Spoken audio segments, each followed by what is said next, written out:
Vous êtes sur CCTV Français, bonjour à tous. On commence sans plus tarder avec les titres de cette émission.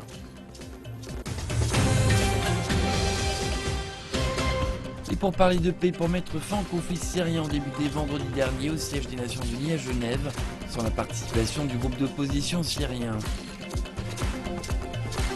La coalition au pouvoir en Allemagne est parvenue à un accord pour mettre fin à des querelles concernant les mesures à prendre pour maîtriser le flux des réfugiés. Le Venezuela a rapporté 4500 cas de possibles infections au virus Zika. La ministre vénézuélienne de la Santé a déclaré qu'il s'agissait seulement du nombre de consultations. Après un mois d'opération de sauvetage, 4 mineurs prisonniers, après l'effondrement d'un tunnel dans une mine de gypse, ont pu être remontés à la surface hier soir. Et enfin, une nouvelle exposition a lieu à Beijing. Trésor de Roumanie tente de rendre compte d'une large période de l'histoire et de la culture roumaine.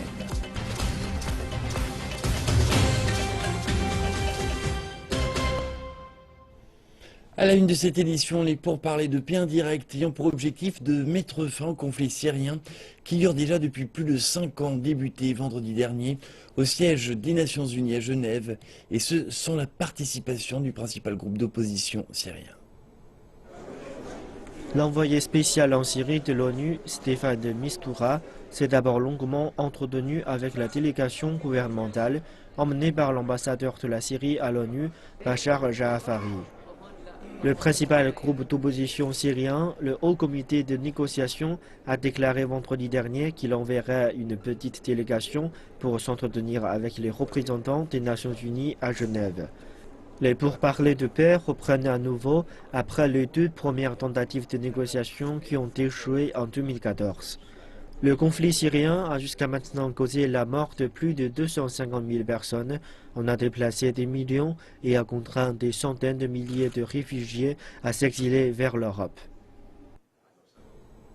La coalition au pouvoir en Allemagne est parvenue à un accord pour mettre fin à des querelles concernant les mesures à prendre pour maîtriser le flux des réfugiés. Cela signifie que certains Syriens devront attendre plus longtemps pour faire venir des proches restés au pays. Lorsque la deuxième législation sur l'asile prendra effet, les réfugiés ayant un statut de protection subsidiaire ne seront pas autorisés à faire venir leur famille avant 2 ans. Nous allons travailler avec les pays de départ de migrants, pays par pays, pour faire avancer la question. Nous voulons que ceux qui souhaitent rester puissent s'intégrer, mais nous voulons également dire que ceux qui ne prévoient pas de rester devront rentrer chez eux. Dans le même temps, un sondage d'opinion effectué par le magazine Focus révèle que 40% des Allemands interrogés souhaitent que la chancelière Angela Merkel démissionne à cause de sa politique concernant les réfugiés. 55% des interrogés disent quant à eux qu'elle n'a pas à démissionner. 1,1 million de demandeurs d'asile sont arrivés en Allemagne l'an dernier.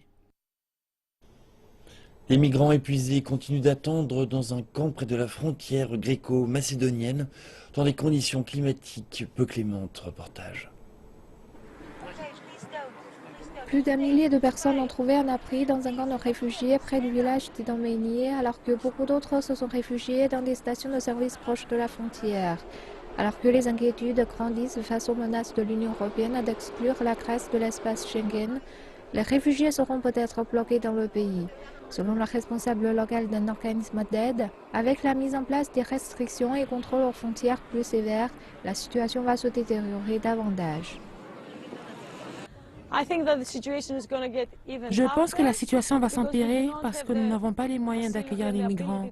Et s'ils restent dans un camp, ce qui est très probable, parce qu'ils n'ont nulle part d'autre où aller, ils vont à nouveau souffrir à cause du froid. Une fois de plus, nous ne savons pas si nous aurons suffisamment de nourriture, et comme nous avons principalement des familles et des jeunes enfants, je ne pense pas qu'ils seront accueillis dans de bonnes conditions. Le Venezuela a rapporté 4500 cas de possibles infections au virus Zika. La ministre vénézuélienne de la Santé, Luisana Melo, a déclaré qu'il s'agissait seulement du nombre de personnes ayant consulté pour suivre un traitement contre la maladie. Elle a également annoncé le début d'un plan d'action national dans des centaines de centres communautaires de santé du pays. Ces centres lutteront contre le virus Zika, la dengue et le chikungunya, maladie transmise par certains moustiques, dont l'espèce Aedes aegypti. Selon le gouvernement, l'État le plus touché à l'ouest est Zulia, le Sucre à l'est et le Bolivar dans le sud-est du pays. Le virus Zika continue d'affliger le Brésil avec un nombre croissant de bébés naissant avec des têtes anormalement petites. L'Organisation mondiale de la santé prévient que le virus connaît une croissance explosive et pourrait infecter 4 millions de personnes dans tout le continent américain. L'atmosphère n'est pas à la samba à Rio.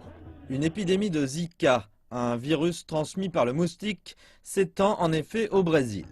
Les scientifiques rapportent de nouveaux cas dans 21 pays d'Amérique du Nord, du Sud et des Caraïbes. Ici, au Brésil, le virus est tenu pour responsable de la naissance d'un grand nombre de bébés microcéphales, c'est-à-dire ayant une tête anormalement petite. 166 des près de 4000 cas rapportés au Brésil ont été observés à Rio, mais c'est assez pour que des mesures drastiques soient mises en place. L'inquiétude s'est répandue dans Rio à l'approche des grands événements à venir. Durant le carnaval, des foules de tout le pays et du monde entier sont attendues, ce qui risque de favoriser l'expansion du virus. Cette semaine, la ville a déployé des fumigateurs dans le stade du carnaval, le fameux Sambadrome, qui accueillera la parade des meilleures écoles de samba les 7 et 8 février prochains et qui sera également utilisé pour les épreuves olympiques de tir à l'arc l'été prochain. Manuela Mel, une habitante de Rio, enceinte de 4 mois, dit qu'elle a paniqué à l'annonce de l'épidémie et qu'elle n'osait plus sortir de chez elle. Maintenant, elle évite simplement les lieux les plus risqués. Les médecins me disent d'utiliser du répulsif. Je ne crois pas qu'il y ait grand-chose d'autre à faire. Il n'y a pas de vaccin et seule la prévention est efficace. Il faut éviter de se faire piquer. Et les experts de la santé étudient le virus qui n'est arrivé au Brésil que récemment et le gouvernement a ordonné à l'armée d'aider à l'assainissement des eaux stagnantes qui favorisent la reproduction des moustiques. Même dans les endroits où il est rare de trouver des moustiques, le Brésil prend toutes les précautions. Il y a beaucoup d'argent en jeu, avec les milliers de touristes qui sont attendus pour le carnaval. Et un peu plus tard dans l'année, le Brésil attend autant, voire encore plus de touristes pour les Jeux Olympiques. Les responsables latino-américains demandent aux femmes de prendre très au sérieux le virus Zika, en particulier si elles sont enceintes. Certains pays vont même plus loin, recommandant de retarder la conception de plusieurs mois ou années. Mais de nombreux activistes estiment que cet avis est naïf et inefficace. Le gouvernement colombien déclare s'attendre à ce que 500 bébés naissent avec une microencéphale causée par le virus Zika. Et pour réponse, le gouvernement colombien a recommandé aux femmes de retarder la période de conception au cours des 8 prochains mois. Mais les activistes d'une organisation dévouée aux droits des femmes sont critiques de cette approche. Si vous demandez juste aux femmes de ne pas tomber enceintes, vous oubliez le fait que 50% des grossesses en Amérique latine sont le fait de grossesses non planifiées. Les femmes tombent enceintes sans avoir ce désir car elles n'ont pas le plein accès à la contraception. À la place, l'organisation suggère une campagne qui impliquerait l'aspect éducatif. Ainsi, les femmes pourraient non seulement recevoir une éducation sexuelle, mais aussi savoir comment utiliser les contraceptifs, mais aussi connaître leurs droits sur l'arrêt des grossesses précoces. Il n'y a pas vraiment de bons programmes d'éducation sexuelle dans les écoles du pays. Les femmes continuent de penser à de faux moyens de ne pas tomber enceintes et elles n'utilisent pas de méthodes de contraception ou elles ne les utilisent pas correctement. Les femmes dans les rues de Bogota ont fait part de leur inquiétude quant au virus Zika et convenu qu'il fallait bien réfléchir avant d'avoir un enfant. Nous ne devrions même pas penser à donner naissance à des enfants dans ce monde, car les choses vont mal, pas uniquement dans ce pays, mais dans le monde. Il n'y a pas de vaccin et les produits repoussants sont parfois peu utilisés, donc je dirais qu'il faut y penser à 2 fois, ou plutôt rester à Bogota où nous n'avons pas ce moustique. Je pense qu'il devrait y avoir davantage d'études réalisées et qu'il y ait plus de vérifications avant d'alarmer les femmes de cette manière, en particulier celles qui sont déjà enceintes. Le constructeur automobile public ougandais Kira Motors Corporation est en train d'achever de construire ce qui devrait devenir le premier autobus à énergie solaire d'Afrique. Le prototype se trouve dans sa phase terminale et devrait être dévoilé le mois prochain dans la capitale, Kampala. Phase de finalisation. L'équipe d'étudiants en ingénierie travaille d'arrache-pied pour achever leur projet. Cet autobus est entièrement électrique. Il est équipé de batteries ainsi que d'un panneau solaire sur le toit pour servir de complément énergétique. Il y a un moteur qui fonctionne de manière silencieuse. Il n'y a pas de pollution sonore. Nous n'utilisons aucun carburant dans ce système. L'autobus est le produit de plusieurs années de recherches approfondies pour des véhicules pouvant offrir des solutions économes en carburant pour l'Afrique. L'équipe derrière ce bus à énergie solaire estime qu'il est le premier de son genre en Afrique. Une fois le travail achevé, les membres de cette équipe estiment qu'il permettra de réduire les émissions polluantes et également d'offrir un trajet plus agréable aux passagers. Ce bus peut couvrir une distance de 80 km avant d'être rechargé. Les chercheurs estiment que les bus fabriqués localement, tels que celui-ci, coûtent moins cher que des bus importés. Nous pensons que si nous commençons à produire des autobus en Afrique, cela résoudra le grave problème de transport qui existe dans ce pays et en Afrique en général. Les bus importés coûtent extrêmement cher. Les ingénieurs ont confiance dans le fait qu'une fois leur concept achevé, ils travailleront avec des entreprises internationales déjà établies pour construire et fournir davantage de bus tels que celui-ci. Après un mois d'opération de sauvetage, 4 mineurs prisonniers après l'effondrement d'un tunnel dans une mine de gypse ont pu être remontés à la surface hier soir. Remontés à la surface après 35 jours de captivité. 4 mineurs ont pu être sauvés grâce au creusement d'un tunnel de 220 mètres. Ils étaient prisonniers après l'effondrement du site le jour de Noël. Notre mission faisait face à de nombreuses difficultés, des températures glaciales mais aussi une coordination entre les différents départements. Mais nous y sommes arrivés. L'effondrement de la mine était si énorme qu'il a provoqué un séisme de magnitude 4. Depuis, les sauveteurs se sont employés à creuser des trous pour tenter d'atteindre les survivants. Et ça a marché. C'est une première en Chine. Après un mois d'efforts, la mission de sauvetage a été rendue difficile par les conditions géologiques. Mais personne n'a jamais pensé à abandonner depuis que le premier survivant a été détecté. 5 jours après l'accident, les sauveteurs ont envoyé une caméra à infrarouge qui a enregistré les images de ce mineur survivant.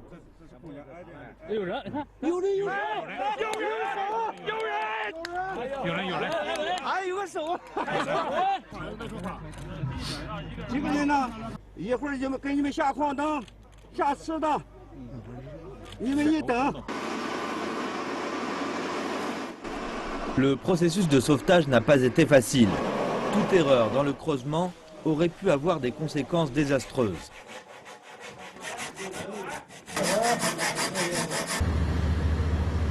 Les progrès ont été lents. Les 4 mineurs ont survécu grâce à la nourriture, à l'eau et aux médicaments qui leur ont été envoyés grâce à un puits étroit et aussi grâce à l'espoir. Nous avions commencé avec un marteau-piqueur et on a réussi à créer une circulation de l'air. L'important dans ce genre de méthode est de savoir que tout dépend de la formation du sol et des conditions géologiques. Et nous devons nous assurer que le trou ne s'effondre pas. Ce sont les 2 principaux problèmes à résoudre. Les 4 mineurs semblent en bonne santé. Ils ont été emmenés à l'hôpital pour des examens. 13 autres mineurs sont toujours portés disparus. Et les responsables disent vouloir continuer les recherches. La Chine accélère son processus d'urbanisation, notamment concernant la réforme du système d'enregistrement des foyers, connu sous le nom de Ruko. Et cela bénéficie déjà aux travailleurs migrants. La ville de Xiangyang, dans la province centrale chinoise du Hubei, a mis en place un nouveau système de permis de résidence, octroyant à tous les habitants ruraux et urbains le même accès à la sécurité sociale et aux services publics. Les travailleurs migrants qui se sont inscrits pour vivre dans les villes pourront garder leur droit de propriété dans leur village. Le gouvernement de la ville de Xiangyang alloue un montant d'environ 150 000 yuans, soit 23 500 $ pour chaque résident, sous forme d'allocation de base. Ces réformes permettent aux travailleurs migrants ayant un emploi stable et les compétences de s'installer dans les villes avec leur famille et de jouir des mêmes droits que les personnes enregistrées en tant qu'habitants urbains. Peu après la décision de la Chine d'autoriser les couples mariés à avoir un second enfant, le nombre de femmes enceintes ou qui pensent avoir un deuxième enfant augmente progressivement. À Taiyuan, la capitale de la province du Shanxi, dans le nord du pays, les médecins et les infirmières font leur possible pour répondre au nombre grandissant de patients. Nous sommes à l'hôpital de soins de santé maternelle et infantile de Taiyuan. Ici, les médecins déclarent avoir vu plus souvent que d'ordinaire des femmes enceintes venir pour des consultations. En raison de concepts traditionnels, de nombreuses femmes chinoises ont évité d'avoir un enfant l'an dernier, car c'était l'année du mouton. Avec l'arrivée de l'année du singe, on a constaté un nombre croissant de patientes enceintes et nombreuses sont celles qui ont un second enfant. À l'heure actuelle, chaque médecin traite quotidiennement un peu moins de 70 femmes enceintes, le double de l'année dernière. Et beaucoup de ces femmes enceintes affirment avoir constaté une foule plus nombreuse à l'hôpital. Je vois davantage de femmes qui ont un deuxième enfant. L'hôpital est rempli. Finir mon examen prénatal m'a pris la matinée complète. À l'hôpital, il y a foule. C'est difficile de prendre rendez-vous avec un médecin. Il faut vraiment venir très tôt le matin. C'est d'ailleurs la même chose au second hôpital populaire de Taiyuan. Les médecins constatent la même tendance. Environ 30% de nos patientes enceintes attendent un second enfant. C'est bien plus qu'avant.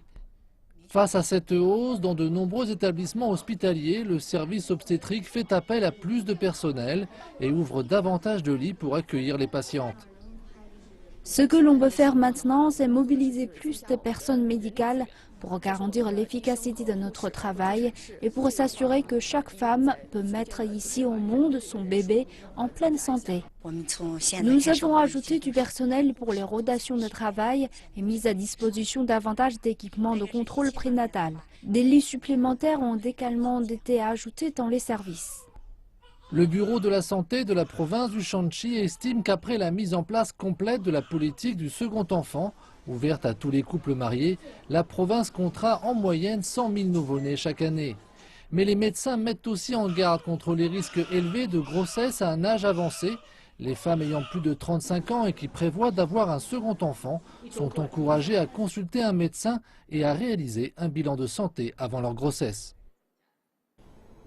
Le rush de la fête du printemps a débuté le week-end dernier et ce sont près de 2,9 milliards de déplacements qui seront accomplis par le biais des transports publics durant cette période. Cette année, certains Chinois ont choisi de rentrer chez eux en covoiturage. Zhang Yu vit à Shanghai et comme d'habitude compte visiter de nouvelles villes durant les vacances de la fête du printemps. Cette fois, il pourrait avoir de la compagnie cependant, alors qu'il vient de découvrir un nouveau service proposant de voyager avec d'autres personnes. Ce serait bien si je pouvais partager mon véhicule pour ramener les gens chez eux et gagner un peu d'argent pour les frais d'essence. Je ne m'attends pas à gagner beaucoup d'argent. Si l'argent peut couvrir 80% des coûts de l'essence, je serais très heureux. Le service a été lancé par la plus importante application de covoiturage de Chine, Didi Chuxing. Cela permet aux gens de poster et de réserver leur voyage jusqu'à 30 jours avant le départ. Les conducteurs et les passagers se choisissent l'un l'autre sur la plateforme de Didi. Le coût des voyages à courte distance, tel qu'allant de Shanghai vers Suzhou, est légèrement plus élevé qu'un ticket de train à grande vitesse, mais moins cher qu'un trajet à longue distance, comme de Shanghai à Beijing. L'entreprise est très optimiste quant à cette idée. Dans le passé, les gens achetaient des tickets de train, d'avion ou de bus. Mais que faire s'ils sont tous vendus? Cette année, nous fournissons une nouvelle solution. Nous estimons que davantage de personnes vont utiliser notre service à compter de dimanche et le début du rush. Jusqu'à présent, les principales réservations viennent de Beijing, Shanghai, Guangzhou et des grandes villes de second tiers. Mais est-ce que les passagers vont réellement payer pour ce service ? Je vais tenter d'acheter un ticket de train d'abord. S'il y en a plus, j'essaierai cette application. Je pense que c'est un peu inhabituel de partager un véhicule avec un étranger. S'il y a des problèmes en matière de sécurité ou des différends, alors ce ne sera pas une bonne chose. Le ministère chinois des Communications a déclaré qu'il accueillait ce mode de partage de véhicules pour le pic de voyage durant la fête du printemps, à condition que les plateformes Internet le fournissent sans charger d'autres conducteurs ou passagers. Direction le studio numéro 1 de CCTV, où les répétitions costumes de la soirée la plus populaire du paysage audiovisuel chinois ont débuté. Il s'agit bien sûr du grand gala de la fête du printemps. Un large éventail de performances est prévu. Reportage dans les coulisses à la rencontre des artistes. Le chant et la danse constitueront la majeure partie de la soirée de gala de CCTV.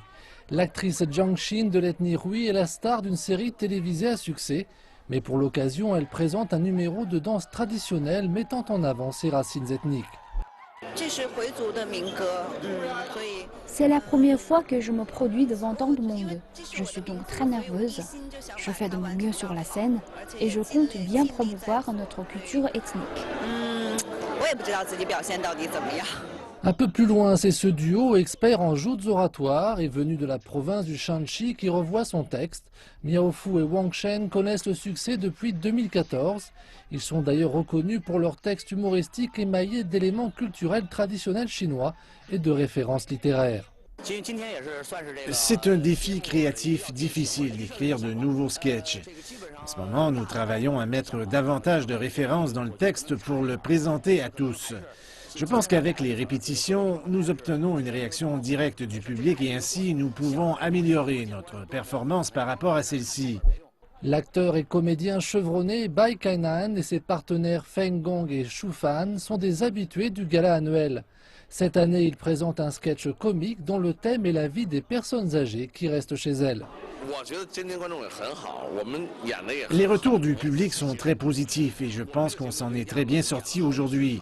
Nous avons joué ce spectacle à plusieurs dizaines de reprises, mais pour la scène du gala, il nous reste encore à ajuster certaines choses. Mais nous sommes certains que le succès sera là lors de la grande soirée. Depuis 1983, le gala télévisé de la fête du printemps de CCTV a lieu la veille de la nouvelle année lunaire. Cette année, il ne devrait pas faillir à sa réputation en offrant une expérience des plus divertissantes. Le gala sera diffusé en direct dans le monde entier lors de la soirée du 7 février. D'ici là, 5 répétitions générales auront lieu dans les studios de la télévision centrale de Chine. Une nouvelle exposition a lieu à Beijing. Trésor de Roumanie tente de rendre compte d'une large période de l'histoire et de la culture roumaine. Reportage. L'exposition souligne l'histoire culturelle du pays de la préhistoire à la fin du XVIIIe siècle. Elle présente 445 objets, dont des poteries en grès, des objets en céramique, en or et en argent, en verre, en bois, ainsi que des peintures murales, des manuscrits et des textiles.